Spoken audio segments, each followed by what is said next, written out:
ষষ্ঠ শ্রেণীর শিক্ষার্থী বন্ধুরা, আসসালামু আলাইকুম। আশা করি তোমরা সকলেই ভালো আছো। তোমাদের সকলকে এই টিচিং অ্যান্ড টেকনিক অনলাইন ক্লাসের পক্ষ থেকে সকলকে স্বাগত। আজকে তোমাদের জন্য যে বিষয় নিয়ে এসেছি সেটা হলো অ্যাসাইনমেন্ট। তোমরা এর পূর্বে দুইটি অ্যাসাইনমেন্ট জমা দিয়েছো, প্রথম এবং দ্বিতীয়। আজকে তৃতীয় অ্যাসাইনমেন্ট। তৃতীয় অ্যাসাইনমেন্টের গণিত বিষয় নিয়ে আলোচনা করব। তো তোমাদের তৃতীয় অ্যাসাইনমেন্টের যে বিষয়টা দেখাবো, দ্বিতীয় অ্যাসাইনমেন্টে যে বিষয় আছে সেটা একটু লক্ষ্য করো। দেখো, এখানে তোমাদের প্রথম অধ্যায় এবং দ্বিতীয় অধ্যায় থেকে অ্যাসাইনমেন্ট তৈরি করতে হবে। প্রশ্ন নাম্বার 1 এখানে দেওয়া আছে 12, 15, 20, 35, 8টি সংখ্যা। এ দিয়ে তোমার সৃজনশীল তৈরি করতে হবে। সৃজনশীলের কি প্রশ্নগুলো আসছে দেখো। সংখ্যাগুলোর লসাগু নির্ণয় করো। 5 অঙ্কের কোন ক্ষুদ্রতম সংখ্যা উপরের সংখ্যাগুলো দ্বারা নিঃশেষে বিভাজ্য হবে। 4 অঙ্কের কোন বৃহত্তম সংখ্যাকে উপরের সংখ্যাগুলো দিয়ে ভাগ করলে প্রত্যেকবার ভাগশেষ 10 থাকবে। এগুলো খুবই সহজভাবেই তোমরা তোমাদের পাঠ্য বই থেকে তোমরা করতে পারবা।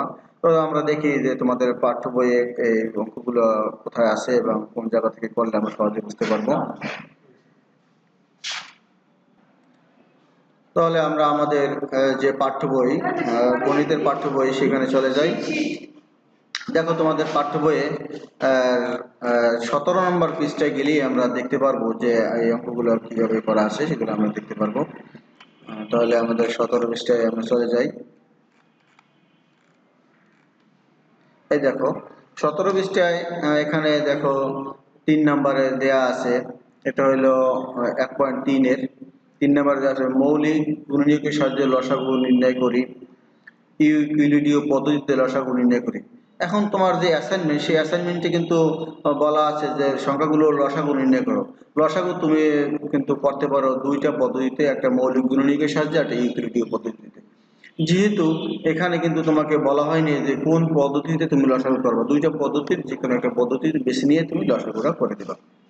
এরপরে আছে খ নম্বরে 5 অঙ্কের কোন ক্ষুদ্রতম সংখ্যা উপরের সংখ্যাগুলোর দ্বারা নিঃশেষে বিভাজ্য। এই অঙ্কটি যেভাবে তুমি করবা সেটা হলো তোমার বইয়ের দেখো এই পৃষ্ঠায়, এই যে 17 পৃষ্ঠায় তুমি 10 নাম্বার অঙ্কটা দিয়ে খেয়াল করো। 4 অঙ্কের কোন ক্ষুদ্রতম সংখ্যা 12, 15, 20 এবং 35 দিয়ে নিঃশেষে বিভাজ্য। এই অঙ্কটার সাথে কিন্তু হুবহু তোমার এই খ নাম্বার অঙ্ক মিলে যায়।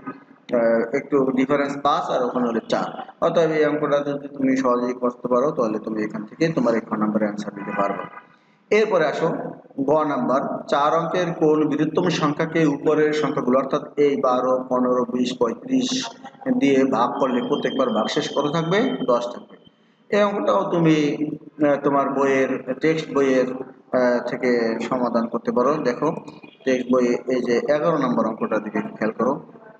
এই 23 পৃষ্ঠায় 17 পৃষ্ঠায় আছে 11 নম্বর। 5 অঙ্কের কোন বৃহত্তম সংখ্যাকে 16, 24, 30 ও 36 দিয়ে ভাগ করলে প্রত্যেকবার ভাগশেষ 10 থাকবে। দেখো এই 11 নম্বর অঙ্কটা তুমি যেভাবে করেছো সেভাবেই তুমি তোমার